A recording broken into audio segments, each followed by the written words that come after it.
जय हिंद, नमस्कार, welcome to exam Chalisa परिवार। चलते हैं, स्टार्ट करते हैं आज का सेशन। 2 दिन के बाद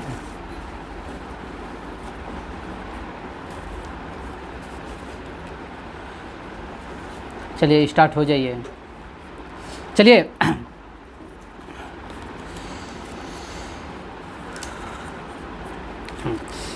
चलिए सबसे पहले आप लोग बताइए, बताना क्या है, बोलना है, रट्टा मारना है, ठीक ना। आप थोड़ा उधर हो जाइए, तो थोड़ा सा उधर हो जाइए, तो थोड़ा सा उधर हो जाइए।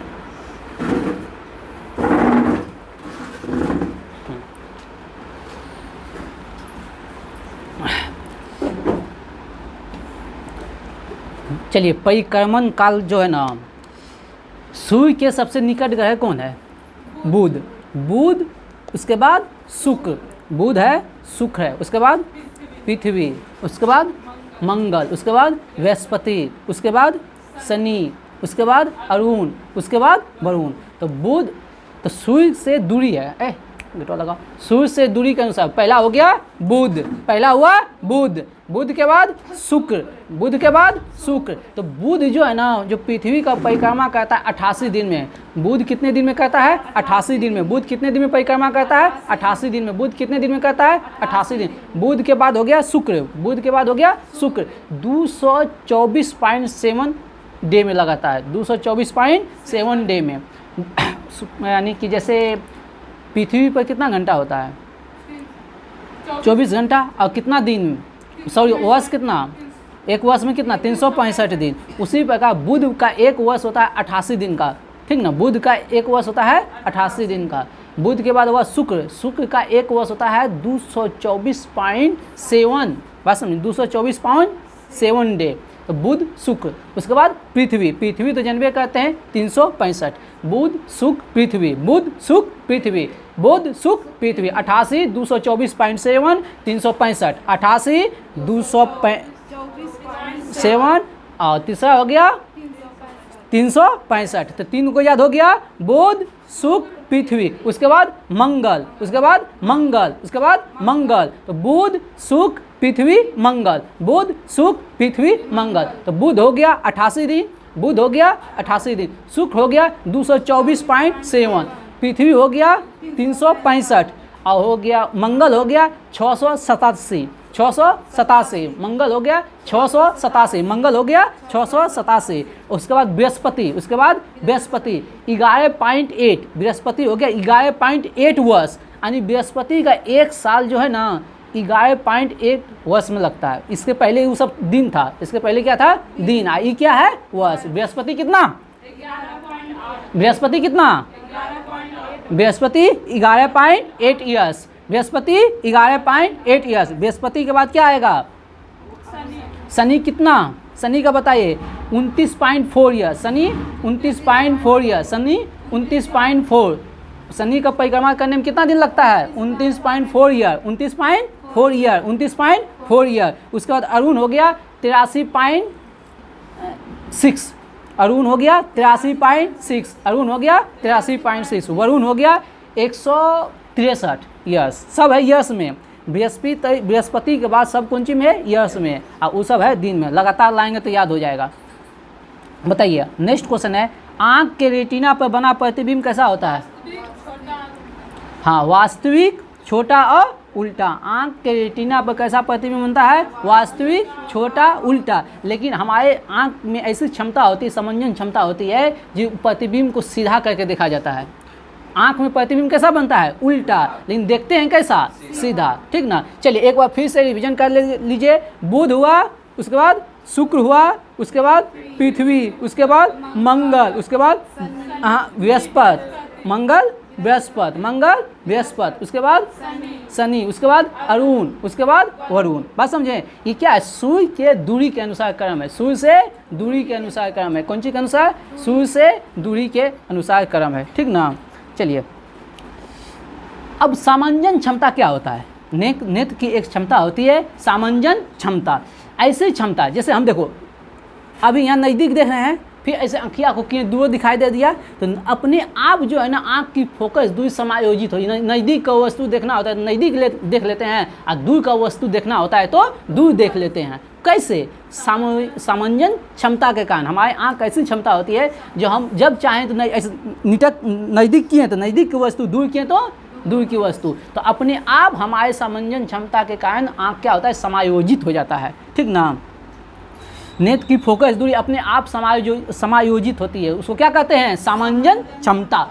हमारे नेत्र लेंस की फोकस दूरी अपने आप समायोजित हो जाती है, उसे क्या कहते हैं, हमारे नेत्र की फोकस दूरी अपने आप समायोजित हो जाती है, उसे क्या कहते हैं, सामंजन क्षमता, ठीक ना। आँख पे कैसा प्रतिबिंब बनता है, वास्तविक, उल्टा और छोटा। लेकिन हमारी आँख में क्षमता होती है, हम देखते हैं कैसा, सीधा प्रतिबिंब। कैसा देखते हैं, आँख में कैसा प्रतिबिंब बना, लेकिन हम देखते हैं कैसा। बात समझे कि नहीं, क्वेश्चन पूछा जाता है, बात समझे।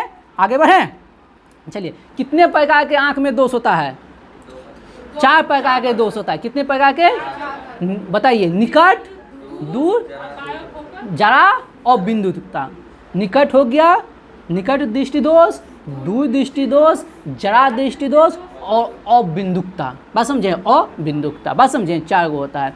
अच्छा एक बात बताइए, निकट दृष्टि दोष, तो इसमें नाम से ही कंफर्म है। निकट दृष्टि दोष नाम क्या है, निकट मतलब नज़दीक। जो दोष होता है ना वो दिखाई देता है, जो दोष होता है वो दिखाई देता है। दोष क्या है, निकट दृष्टि दोष, यानी कि निकट की वस्तु दिखाई देगा, निकट की वस्तु, निकट की वस्तु दूर की वस्तु दिखाई नहीं देगा। बात समझा। दूर दृष्टि दोष में दूर की वस्तु दिखाई देगा, नज़दीक की वस्तु नहीं। बात समझे। और जरा में दोनों में से कोई नहीं है। बात समझे, जरा में दोनों में से कोई नहीं है, दोनों दिखाई नहीं देगा। चलिए हाँ, और बिंदुकता ये सब जो है ना, ये आँख से मास वृद्धावस्था होता है ना, इस सब में होता है, ठीक ना। उसको अजीब अजीब दिखाई देगा, मतलब आदमी है तो लगेगा उसको हिरन दिखाई देगा, अजीब दिखाई देगा उसको। तो ये हो गया और बिंदुकता का कहानी।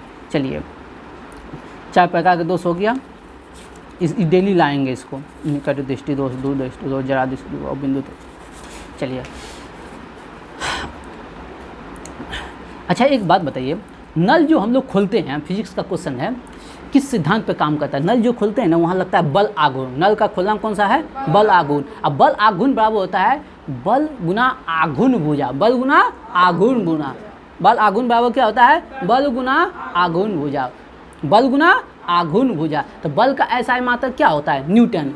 अब भुजा का मीटर, तो बल आघूर्ण का एसआई मात्रक क्या हो गया, न्यूटन मीटर। बल आघूर्ण का एसआई मात्रक क्या हो गया, न्यूटन मीटर। तो जैसे नल का खोलना, ठेपी खोलना, ये सब नल खोलना, ठेपी खोलना, ठीक ना। और क्या कहते हैं, स्टीयरिंग घुमाना, ये सब किस सिद्धांत पे काम करता है, बल आघूर्ण। कौन सा सिद्धांत पे काम करता है, बल आघूर्ण, ठीक ना। ताला में चाबी, ये सब किस सिद्धांत पर काम करता है, बल आघूर्ण। चलिए अब बिहार पुलिस 21,300 कितना है, हाँ 300, हाँ 21,000। बिहार पुलिस का 21,391 पोस्ट का जो है ना, कुछ दिन में ही एकदम लंबा क्लास होगा, ह्यूज होगा, लगभग 2 घंटा का, 1.5 घंटा का। आप लोग एकदम पूरा एनर्जेटिक होकर आइएगा, ठीक ना। एकदम दबा के क्लास होगा। अब बिहार पुलिस 4-5 महीना जो है ना एकदम दबा के चलेगा क्लास, ठीक। आप लोग को काम क्या करना है, अलग अलग हम काम देंगे। स्पीडी जो है ना, स्पीडी में आप लोग यहाँ 1.5 घंटा का क्लास होगा ना, तो आप लोग घर में 3 घंटा मात्र पढ़ना है। कितना देर, 3 घंटा। बस समझे। बस एक बात याद करवाना मेरा है, काहे कि यहाँ स्पीडी का एक क्वेश्चन रहेगा ना, तो उससे 4 क्वेश्चन हम लाएंगे। जैसे आज जवाहरलाल नेहरू आएगा, तो जवाहरलाल नेहरू से जितना क्वेश्चन आएगा हम डेली लाएंगे, तो आप अपने याद हो जाएगा। बस समझे। तो आप भाई एक बार सही निगाह से देख के आइएगा। हम जो एक्स्ट्रा व्हाट्सअप ग्रुप में देंगे ना आप लोग को होमवर्क, वो करना है घर में। 3-4 घंटे 2 सेट देंगे और बहुत कुछ भेजेंगे धीरे धीरे। चलिए बंद कीजिए और आइए।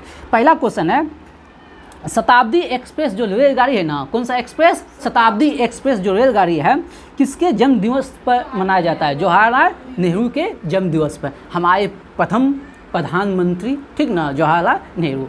चलिए आप लोग कमेंट में भैया जवाब दीजिएगा जो जवाहरलाल नेहरू का कार्यकाल कब से कब तक रहा, ठीक ना, ये कमेंट में जवाब दीजिएगा।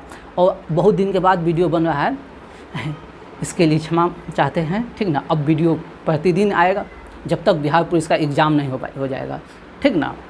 चलिए, और जवाहरलाल नेहरू का जन्म हुआ था 14 नवंबर 1879 को, ठीक ना, 14 नवंबर 1889 को, ठीक ना। कब हुआ था जवाहरलाल नेहरू का जन्म? 14 नवंबर 1800 कब हुआ था? 14 नवंबर 1889 को, 14 नवंबर 1889 को, 14 नवंबर 1800 कहाँ? प्रयागराज। कहाँ? प्रयागराज। कहाँ हुआ था? प्रयागराज। कहाँ हुआ था? प्रयागराज। जवाहरलाल नेहरू का जन्म कब हुआ था? 14 नवंबर 1889 14 नवंबर 1889 को। कहाँ? प्रयागराज। कहाँ? प्रयागराज, इलाहाबाद, ठीक ना। इलाहाबाद कहाँ? यूपी में। कहाँ है? यूपी में। और 14 नवंबर को कौन सा दिवस मनाते हैं? Children day. चाचा नेहरू कहते हैं ना, बच्चे को बहुत प्यार था इसलिए इसको कहते हैं चाचा नेहरू। अच्छा, इसकी मृत्यु कब हुआ था? इसकी मृत्यु कब हुआ था? 27 मई 1964 को। मृत्यु कब हुआ था? 27 मई 1964 को। जवाहरलाल नेहरू का मृत्यु कब हुआ था? 27 मई 1900। जवाहरलाल नेहरू का मृत्यु, जन्म 14 नवंबर 1879। हाँ, 1889, ठीक ना। 14 नवंबर, हाँ, 8 पर 9, 89 90, ठीक ना, 1889 को, ठीक ना, प्रयागराज में। और मृत्यु हुआ था 27 मई 1964 को। ये पहला प्रधानमंत्री था हमारे देश का, और पहला ही था जिसका मृत्यु जो न पद पे रहते हुए हुआ। इसका मृत्यु पद पे रहते हुआ था। तो आप लोग कमेंट में जवाब दीजिएगा, ऐसे कितने प्रधानमंत्री हुए हमारे देश में जिसकी मृत्यु पद पे रहते हुआ था। इसका जवाब कमेंट में दीजिएगा। बात समझे? बता दीजिए कौन कौन 3 गो है, कमेंट में जवाब दे दीजिएगा। हाँ हाँ, जवाहरलाल नेहरू, लाल बहादुर शास्त्री का मृत्यु हुआ था ताशकंद में, ठीक ना। वहाँ गया था, ताशकंद समझौता किया था। चलिए, और चलिए 2 तो बता दिए हैं, एक का आप लोग कमेंट में जवाब दीजिएगा। 3, हाँ, एक और है, जो भी है आप लोग कमेंट में जवाब दीजिएगा, ठीक। 3 ऐसे प्रधानमंत्री हैं जिसकी मृत्यु हुआ है पद पे रहते हुए। तीनों का नाम कमेंट में घर जाके चिपका दीजिएगा, ठीक ना। ताशकंद समझौता हुआ था, उसकी मृत्यु अभी भी मिस्ट्री बना है, कैसे मृत्यु हुआ था नहीं जानता है, शायद पाकिस्तानी से मार दिया था, क्या था अभी तक कोई नहीं जानता है, ठीक ना। चलिए, हम पढ़ रहे थे किसके बारे में? नेहरू, जवाहरलाल नेहरू। जन्म हुआ था 14 नवंबर 1889 को, ठीक ना, 14 नवंबर 1889। और मृत्यु होता 27 मई 1964, 27 मई 1964, 27 मई 1964, 27 मई 1964। आगे बढ़ते हैं। इसकी पत्नी का नाम था कमला नेहरू। इसकी पत्नी का नाम था कमला नेहरू। जवाहरलाल नेहरू की पत्नी का नाम क्या था? कमला नेहरू। इसकी पत्नी का नाम था कमला नेहरू। इसकी एक बहन थी, ठीक ना, ऐसे 2 बहन थी, इसकी 2 बहन था। एक बहन के बारे में आप लोग जानते हैं, विजया लक्ष्मी पंडित। विजया लक्ष्मी पंडित, तो क्या जानते हैं विजया लक्ष्मी पंडित के विषय में? हाँ, और कुछ जानते हैं? विविध में पढ़े होंगे। हाँ, है संयुक्त राष्ट्र संघ के, हाँ, बात समझे, पढ़े हैं आप लोग विविध में, तो इसीलिए हम इसको लाए। वो जो विजया लक्ष्मी पंडित है वो है जवाहरलाल नेहरू की बहन। बात समझे? कमला देवी पत्नी के नाम पूछ देता है। चलिए, ये पहला जो गिरफ्तार हुए, हाँ, कमला नेहरू इसकी वाइफ हुआ। ये पहला जो गिरफ्तारी दिया था असहयोग आंदोलन में, इसकी पहली गिरफ्तारी जो हुआ था, नेहरू जी की पहली गिरफ्तारी हुआ था असहयोग आंदोलन। तो आप लोग कमेंट में बताइएगा असहयोग आंदोलन कब हुआ था? असहयोग 1920 से 22, ठीक ना। चलिए, और नेहरू जी के विषय में 2 क्वेश्चन नहीं जानते हैं तो कुछ भी नहीं जानते हैं। नेहरू जी के विषय में 2 क्वेश्चन। ये 1929 का जो लाहौर अधिवेशन है, जिसकी अध्यक्षता किया था 1929 का, कांग्रेस के 1929 की लाहौर अधिवेशन, कांग्रेस के 1929 के लाहौर अधिवेशन की अध्यक्षता कौन किया था? पंडित जवाहरलाल नेहरू। और इसी अधिवेशन में पूर्ण स्वराज की मांग किया गया था। पूर्ण स्वराज की मांग कब किया गया था? 1929 में। कब किया गया था? 1929 के लाहौर अधिवेशन में पूर्ण स्वराज की मांग कब किया गया था? पूर्ण स्वराज की मांग 1929 के लाहौर अधिवेशन में। पूर्ण स्वराज की मांग 1929 के लाहौर अधिवेशन में। फिर 1936 के लखनऊ अधिवेशन, 1936 के लखनऊ अधिवेशन। तो 1929 में कांग्रेस का अध्यक्षता किया था, 1936 में क्या था, लखनऊ अधिवेशन। 1936 में क्या था, लखनऊ अधिवेशन। फिर 1937 में क्या था, फैजपुर अधिवेशन।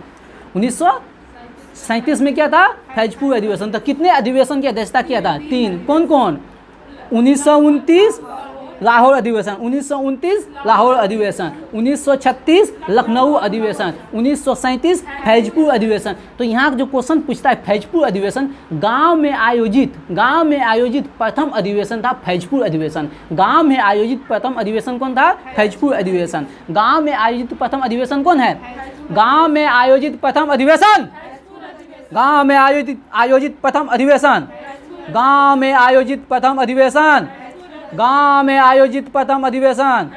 इसमें क्या हुआ था, गांव में आयोजित हुआ था। कहाँ, फैजपुर कहाँ है, बंगाल में। फैजपुर कहाँ है, बताइए। पूर्ण स्वतंत्रता की मांग किस अधिवेशन में, लाहौर अधिवेशन 1929। पूर्ण स्वतंत्रता की मांग। चलिए, एक क्वेश्चन से संबंधित इतना आएगा, जब भी नेहरू आएगा तो इतना बोल देंगे तो भुलाइएगा, है बीच बीच में तो आते रहेगा। तो काल टेंशन लेते हैं, सर जी याद नहीं होगा, उतना उतना दे देते हैं, झूठों को रोते रहते हैं। एगो है आदमी। चलिए, अगला क्वेश्चन है, भारतीय में द्वितीय रेलवे कोच फैक्ट्री कहाँ स्थापित किया जाए, कपूरथला। कपूरथला कहाँ है, पंजाब में। कहाँ है, पंजाब में। चलिए, कपूरथला कोच फैक्ट्री। कपूरथला कौन सी फैक्ट्री है, कोच फैक्ट्री है। कपूरथला कौन सी फैक्ट्री है, कोच फैक्ट्री है। चलिए बताइए, हेलबीड में भव्य मंदिर का निर्माण किसने करवाया था, होयसल में। अभी तक लगता है ये क्वेश्चन 10 बार आ गया होगा, हाँ ये क्वेश्चन 10 बार आ गया होगा अभी तक। हेलबीड में होयसल का भव्य मंदिर है, हेलबीड में होयसल का भव्य मंदिर है। ये क्वेश्चन अभी तक में 10 बार आ गया है, ठीक ना। अगला क्वेश्चन है, बताइएगा, फटाफट बताइएगा। बताइए, रॉकेट किस सिद्धांत पे काम करता है। अगर संवेग संरक्षण के सिद्धांत ना दिया है तो आपको दिया जाए न्यूटन का तृतीय नियम। न्यूटन का तृतीय नियम। बताइए, क्या कहते हैं, रॉकेट किस सिद्धांत पे, संवेग संरक्षण या न्यूटन के तृतीय नियम। देख लीजिएगा ऑप्शन में दोनों में से कौन है, ठीक ना।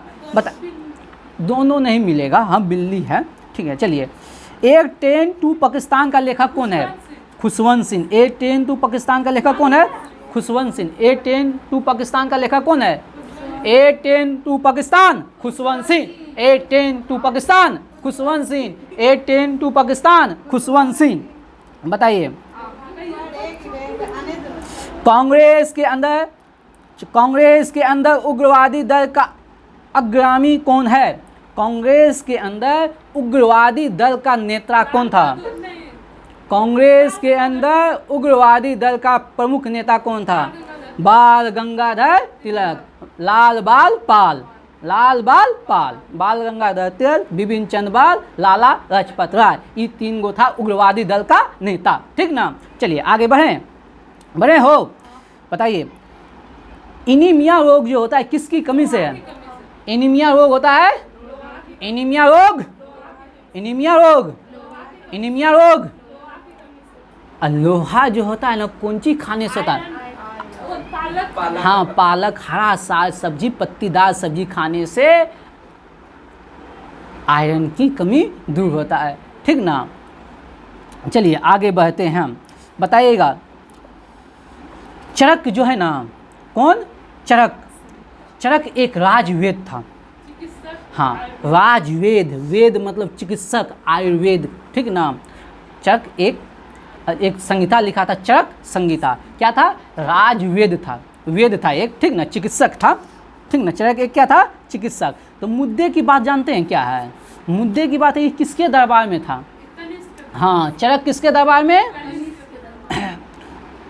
हाँ बताइए, चरक किसके दरबार में, चरक किसके दरबार में, चरक किसके दरबार में, चरक किसके दरबार में, हाँ कनिष्क का राजवेद था, ठीक ना। चलिए अब बात कर रहे हैं कनिष्क। तो कनिष्क जो है किस वंश का था, कुषाण वंश का, किस वंश का था, कुषाण वंश का। कनिष्क किस वंश का था? कुषाण वंश का। तो कुषाण वंश का संस्थापक कौन है? कुजुल कड़फिसेस। कुषाण वंश का संस्थापक कुजुल कड़फिसेस। कुषाण वंश का संस्थापक, कुषाण वंश का संस्थापक, कुषाण वंश का संस्थापक, कुषाण वंश का संस्थापक, कुषाण वंश का संस्थापक, कुषाण वंश का संस्थापक। लेकिन पूछ देगा कुषाण वंश का वास्तविक संस्थापक भीम कड़फिसेस। कौन? भीम कड़फिसेस। कौन? और सबसे महान कुषाण वंश के सबसे महान शासक कनिष्क। सबसे महान शासक कनिष्क। आप लोग बताइएगा कनिष्क ने एक समूह चलाया था, कौन सा समूह चलाया था? आप लोग कमेंट में जवाब दीजिए। कनिष्क एक समूह चलाया था, कौन सा समूह चलाया था? इसका जवाब कमेंट में दीजिएगा, ठीक ना। अगला बात है, एक और इम्पोर्टेंट क्वेश्चन है, एकदम लॉलीपॉप क्वेश्चन है, खूब आता है। सिल्क मार्ग। सिल्क मार्ग किससे संबंधित है? सिल्क मार्ग का निर्माण किसने करा था? कनिष्क ने। सिल्क मार्ग का निर्माण चीन से व्यापार होता था, सिल्क मार्ग से होता था चीन का व्यापार, ठीक ना। बताइए इसकी कनिष्क की प्रथम राजधानी कहाँ थी? कनिष्क की प्रथम राजधानी, पहला राजधानी कनिष्क की पहला राजधानी पेशावर। कनिष्क की प्रथम राजधानी पेशावर और द्वितीय राजधानी मथुरा। कनिष्क की प्रथम राजधानी पेशावर, द्वितीय राजधानी, कनिष्क की प्रथम राजधानी, द्वितीय राजधानी, कनिष्क की प्रथम राजधानी, द्वितीय राजधानी, कनिष्क की प्रथम राजधानी, द्वितीय राजधानी, कनिष्क की प्रथम राजधानी, द्वितीय मथुरा। और एक अब कनिष्क एक कनिष्कपुर शहर बसाया था। कौन सा शहर बसाया था? कनिष्कपुर। कौन सा शहर बसाया था? कनिष्कपुर। कौन सा शहर बसाया था? कनिष्कपुर। कौन सा शहर बसाया था? कनिष्कपुर, ठीक ना। और कनिष्कपुर कहाँ था? कश्मीर में। कहाँ है? कश्मीर में। कहाँ है? कश्मीर में। कहाँ है? इधर हम हट जाए इधर। चलो, ये जो है ना गंधार और मथुरा शैली, गंधार और मथुरा शैली का जो विकास हुआ था कनिष्क के काल में हुआ था। गंधार और मथुरा शैली का जो विकास हुआ था, मथुरा शैली नाम है मथुरा है, और गंधार शैली जो है ना उस पर यूनानी प्रभाव था।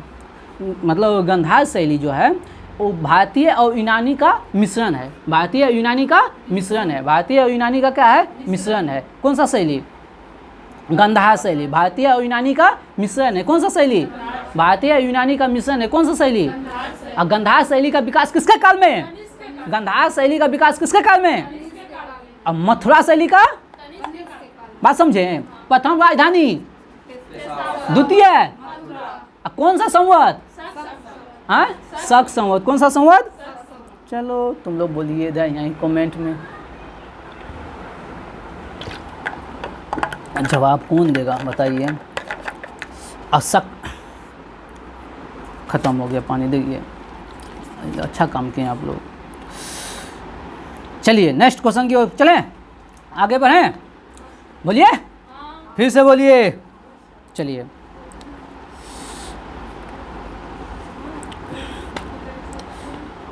रेबीज के टीके का खोज लुई पास्चर किया था। रेबीज के टीके का खोज लुई पास्चर। रेबीज के टीके का खोज, रेबीज के टीके का खोज, रेबीज के टीके का खोज, रेबीज के टीके का खोज, रेबीज सब आदमी है। चलिए, हाँ, रेबीज के टीके का खोज लुई पास्चर। रेबीज के टीके का खोज, रेबीज के टीके का खोज, रेबीज के टीके का खोज, रेबीज के टीके का खोज, रेबीज के टीके का खोज, रेबीज के टीके का खोज लुई पास्चर। चलिए बताइएगा, अगला क्वेश्चन है कोंकण रेलवे।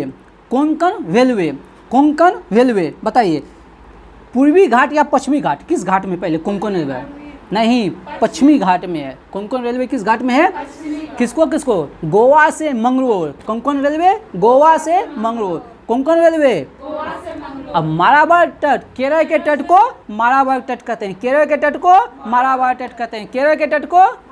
और एक बात, काठियावाड़ का तट, गुजरात, काठियावाड़। देखिए एक दिन याद करवाए थे, 2-3 दिन आ गया ना, ऑप्शन में मार दीजिए ना, अब रोते हैं मार दे। बताइए उत्तरी सरकार का तट, उड़ीसा के तट को उत्तरी सरकार का तट कहते हैं। उड़ीसा के तट को, उड़ीसा के तट को, उड़ीसा के तट को। और कोरोमंडल का तट, कोरोमंडल, तमिलनाडु के तट को कोरोमंडल का तट कहते हैं। तमिलनाडु के तट को, तमिलनाडु के तट को। आगे बढ़े, बढ़े ना। चलिए, हल्दी घाटी की युद्ध, कब हुआ था? 1576। हल्दी घाटी का युद्ध 28 जून 1576 को। हल्दी घाटी का युद्ध, हल्दी घाटी का युद्ध 28 जून 1576 को। हल्दी, ऐसे सुनिए, हल्दी घाटी का युद्ध 18 जून 1576 को। एक साथ बोलिएगा, हल्दी घाटी का युद्ध, हल्दी घाटी का युद्ध, हल्दी घाटी का युद्ध। चलिए, ये हुआ था किसके किसके बीच?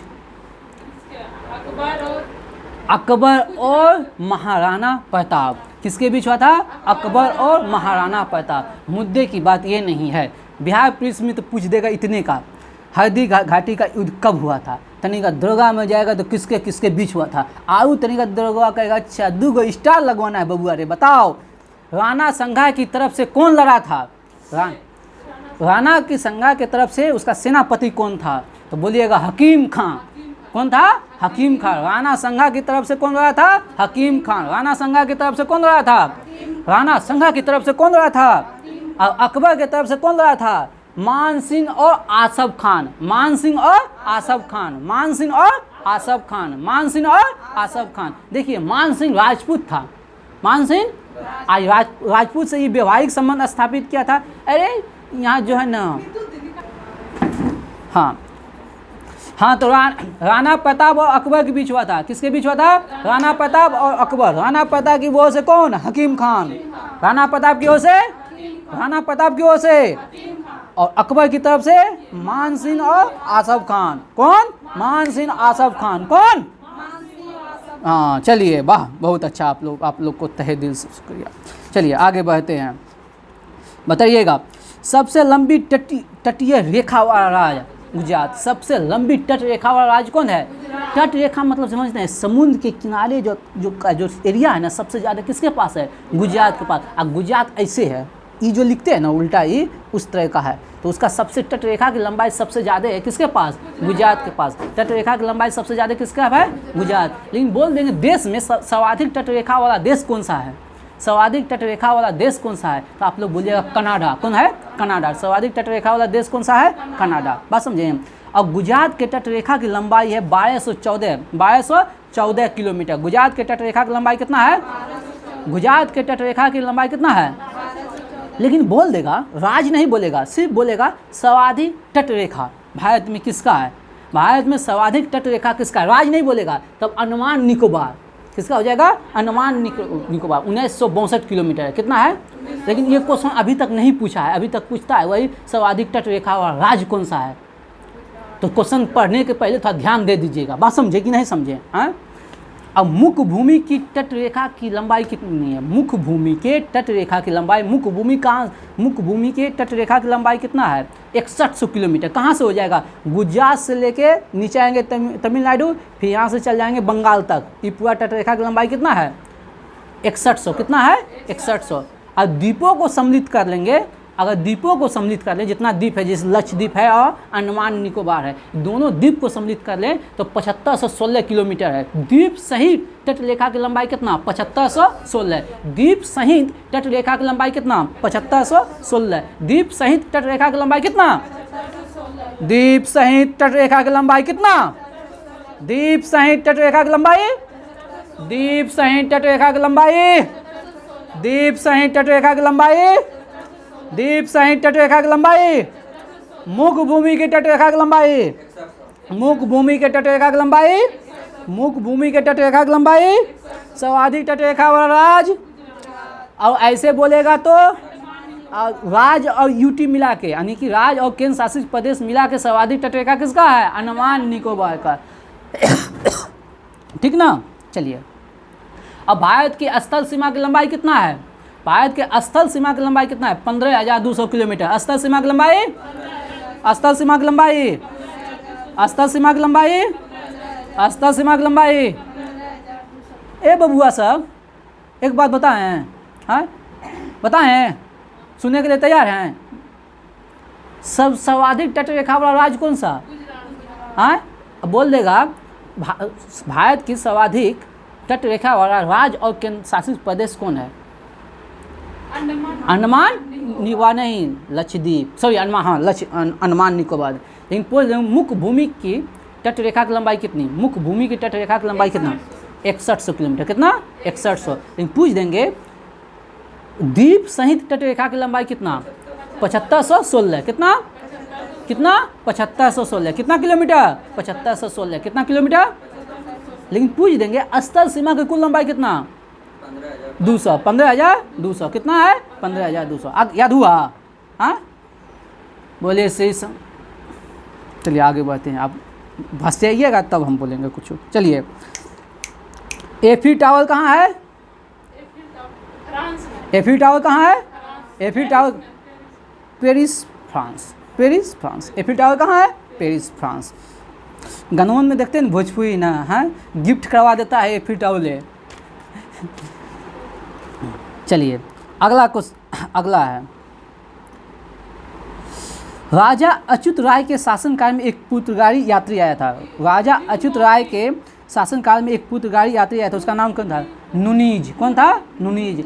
अच्युत राय के शासनकाल में कौन पुर्तगाली आया था, नुनीज। अच्युत राय के शासनकाल में कौन पुर्तगाली आया था, नुनीज। अच्युत राय के शासनकाल में कौन आया था, नुनीज। अच्युत राय के शासनकाल में कौन आया था, अच्युत राय के शासनकाल में कौन आया था, अच्युत राय के शासनकाल में कौन आया था, अच्युत राय के शासनकाल में कौन आया था, नुनीज। चलिए बताइएगा द्वितीय आंग्ल मैसूर युद्ध कब हुआ था, हाँ 1780 से 84। अब कौन सा संधि से समाप्त हुआ था, मंगलोर की संधि से।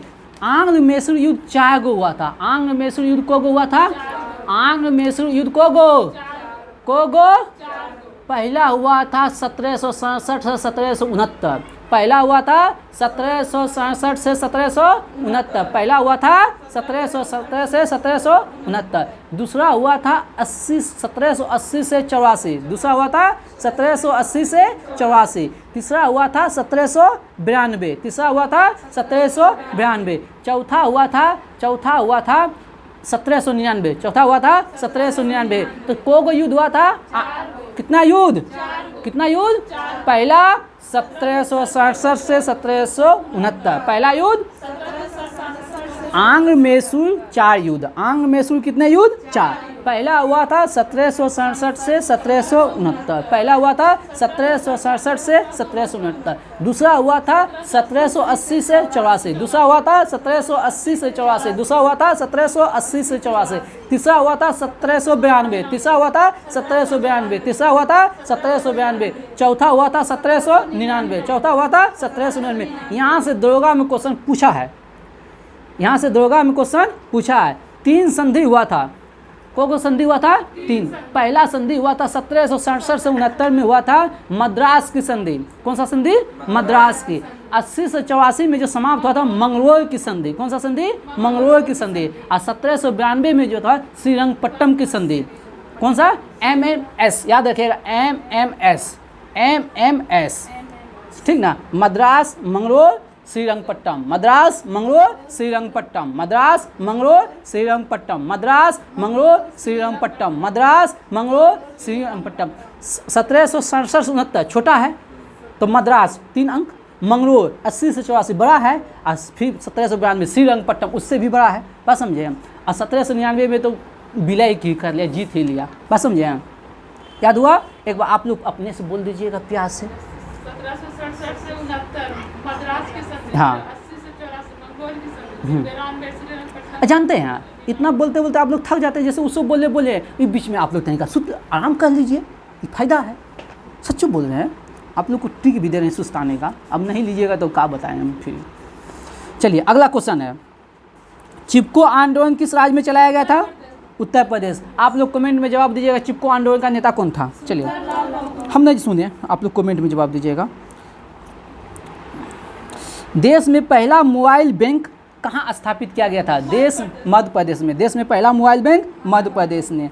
बताइएगा भारत को कितने पिन जोन में विभाजित किया गया है, भारत को कितने पिन जोन में, 8 पिन जोन में। लेकिन आप लोगों को बता देना चाहते हैं कि 9 पिन जोन है। एक 9वां पिन जोन जो है ना भारतीय सेना के लिए, 9वां पिन जोन किसके लिए है, भारतीय सेना के लिए, ठीक ना। भारत को ऐसे नॉर्मली 8, ठीक ना, नॉर्मली 8 ने। और क्वेश्चन पढ़ के देखिएगा क्या क्वेश्चन में पूछा है, बात समझे। भारतीय, एक हम बता दें, एक 9वां जोन जो है ना भारतीय सेना के लिए स्पेशल है, ठीक ना। आगे बढ़ते हैं हम। भारतीय रेलवे का प्रारंभ किसने किया था? डलहौजी ने। भारतीय रेलवे का प्रारंभ डलहौजी के शासनकाल में हुआ था। कहाँ से? मुंबई से थाने। कितने किलोमीटर? 34 किलोमीटर। कितने किलोमीटर? 34 किलोमीटर, ठीक ना। विजयनगर समाज की संस्थापक कौन? हरियर बुक्का। कौन सा वंश कहते हैं इसको? संगम वंश। कौन सा वंश? संगम वंश। कौन सा वंश? संगम वंश। अब ब्राह्मणी वंश बोल दिए तो इसका संस्थापक कौन? हसन गंगू। अगर बोलिए दिए विजयनगर समाज की स्थापना कब? 1336। अब ब्राह्मणी वंश का 1347 में। चलिए ताली बजा दीजिए इसके लिए। आप सब ताली बजवाएं, हाथ का एनर्जी तरीका तेज होगा। चलिए अगला क्वेश्चन। पोर्ट ब्लेयर किस अनुमान में है? पोर्ट ब्लेयर कौन अनुमान में है? दक्षिणी अनुमान में। पोर्ट ब्लेयर कौन अनुमान में है? पोर्ट ब्लेयर कौन अनुमान में है? अंडमान निकोबार की राजधानी है पोर्ट ब्लेयर। अंडमान निकोबार की राजधानी है पोर्ट ब्लेयर। अंडमान निकोबार की राजधानी है पोर्ट ब्लेयर। आप किस अनुमान में है? किस अनुमान में है? इस क्वेश्चन पूछता है।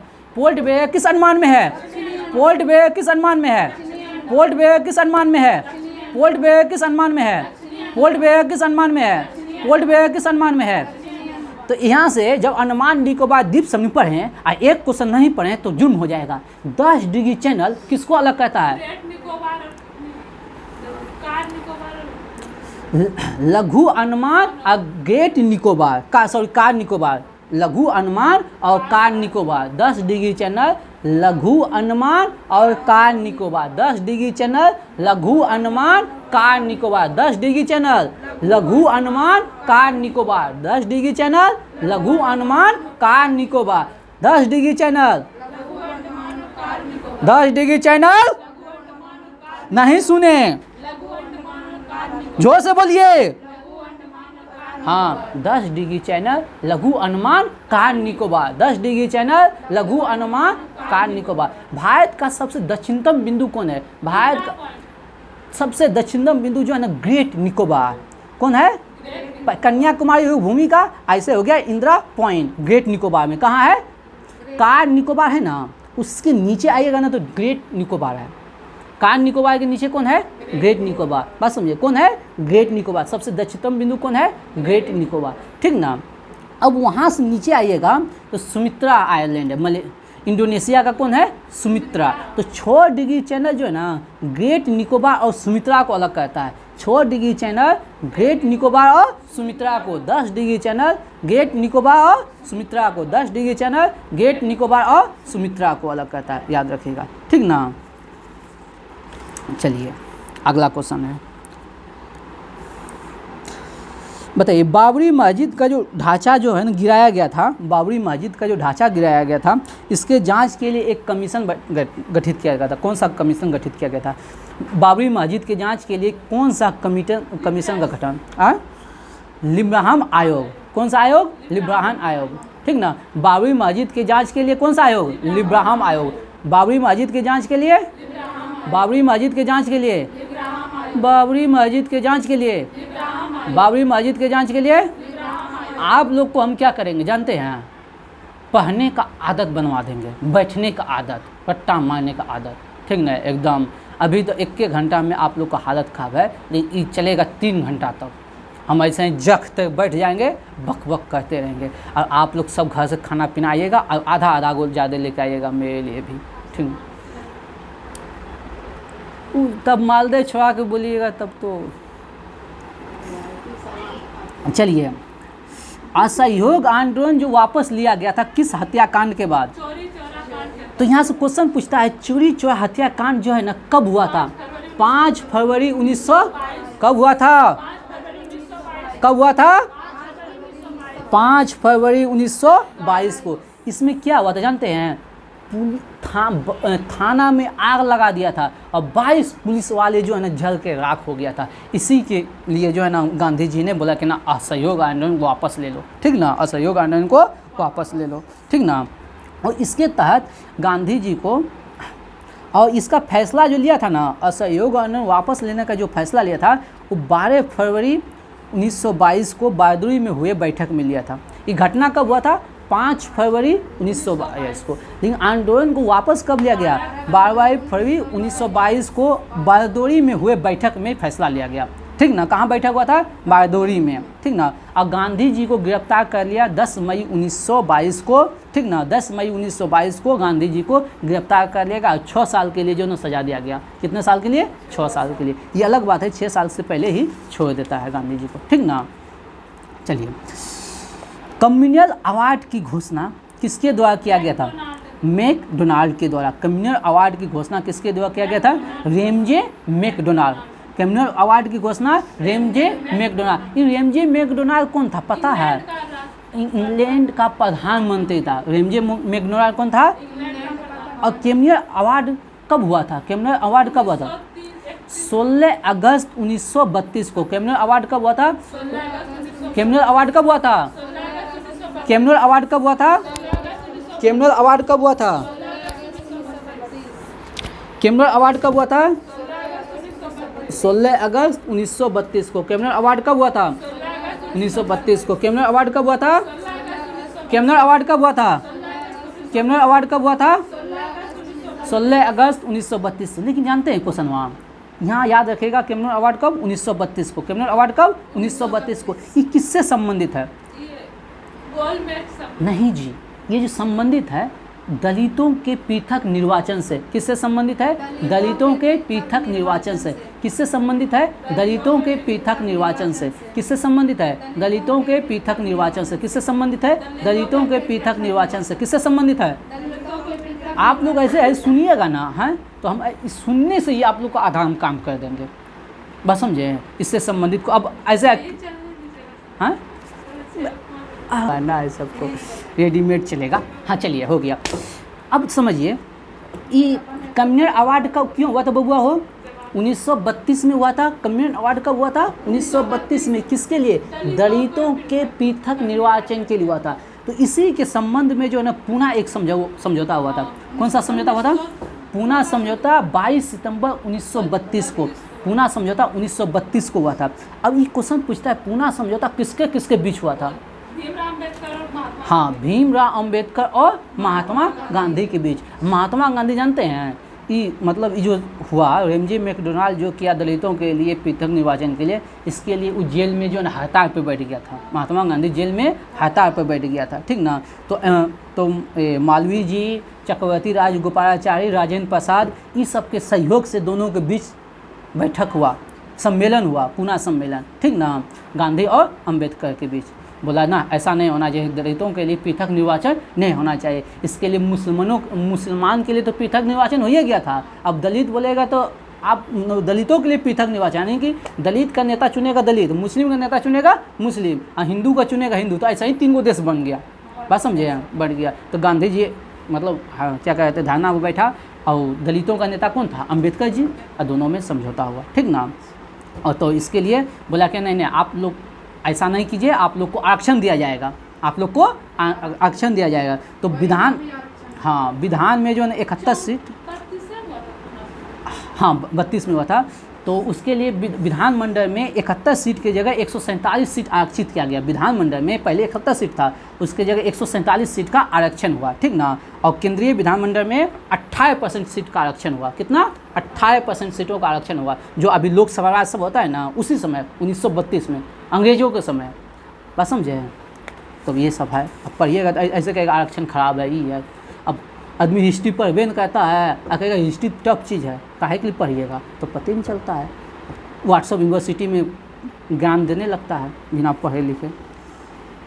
चलिए आगे हम बताइएगा। वंदे मातरम सर्वप्रथम प्रकाशित हुआ था आनंद मठ में। वंदे मातरम कहाँ? आनंद मठ में। वंदे मातरम। नमस्कार भाइयों एवं बहनों, आप लोग को तहे दिल से उधर जाओ। चलो हाँ, क्या क्वेश्चन था बबुआ रे? हाँ, वंदे मातरम आनंद मठ में प्रकाशित हुआ। वंदे मातरम कहाँ प्रकाशित हुआ? आनंद मठ में। बताइए। चंद्रगुप्त ने, ठीक ना, शकों के विजय के उपलक्ष्य में चांदी के सिक्का जारी किया था, याद रखिएगा। चंद्रगुप्त द्वितीय ने, जिसको कहते हैं चंद्रगुप्त विक्रमादित्य, ठीक ना, शकों के विजय के उपलक्ष्य में चांदी के सिक्के जारी किए थे। कौन से सिक्के? चांदी के सिक्के जारी किए थे। कौन? चंद्रगुप्त द्वितीय, उसी का उपनाम है विक्रमादित्य, उसी का नाम है विक्रमादित्य। और विक्रमादित्य जो नाम रखा था शकों के विजय के उपलक्ष्य में नाम रखा था, उपाधि है, 14 की उपाधि है।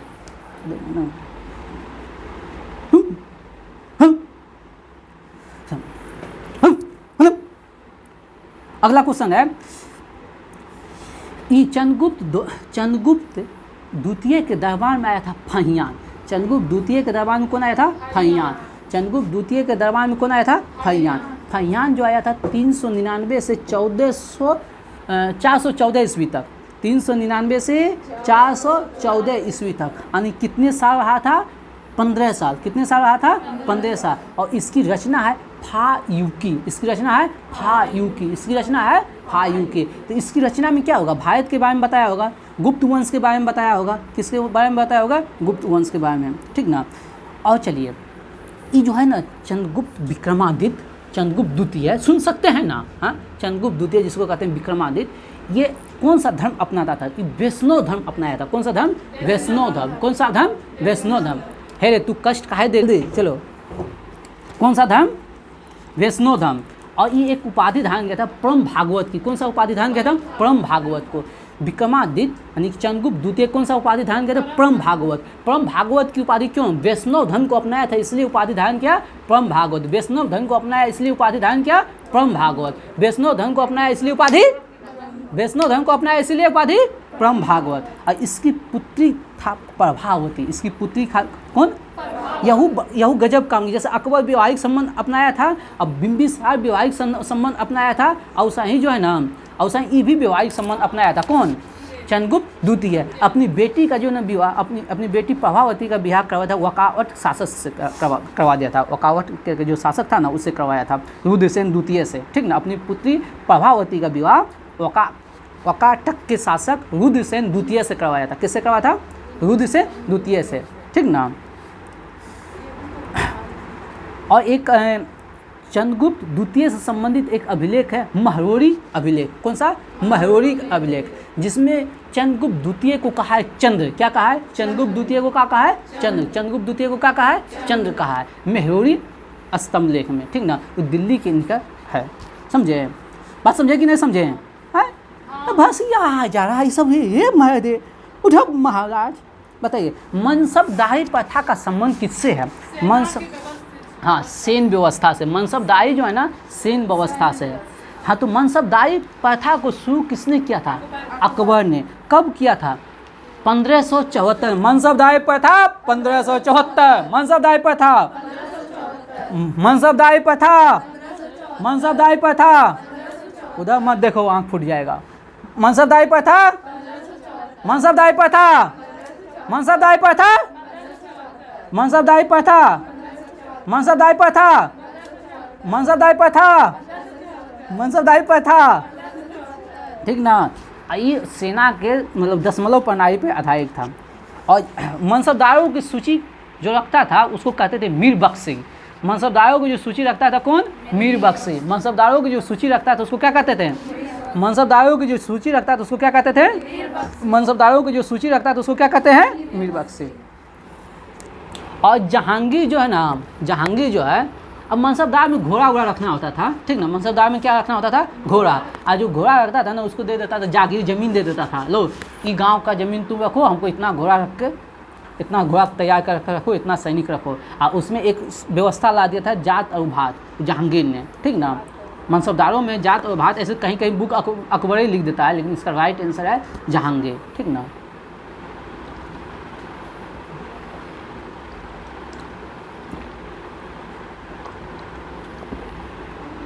ज़्यादा पी लेंगे तो दिक्कत हो जाए। हाँ, तो मनसबदारी प्रथा 1500, मनसबदारी प्रथा 1574, मनसबदारी प्रथा 1574, मनसबदारी प्रथा 1574, मनसबदारी प्रथा 1574। गेटवा कलोजवा कर दोनों रे बउआ सब। चलिए, अगला क्वेश्चन है, वित्त आयोग का गठन प्रत्येक 5 साल में होता है। वित्त आयोग का गठन, अब वित्त आयोग का जो है ना चर्चा किस अनुच्छेद में है? अनुच्छेद 200 280, अनुच्छेद 280, वित्त आयोग की चर्चा अनुच्छेद 280। कितना मेरे टाइम हो? 4.5 बंद कर दें। इतना तो दादा कुछ मैं छोड़ दूं।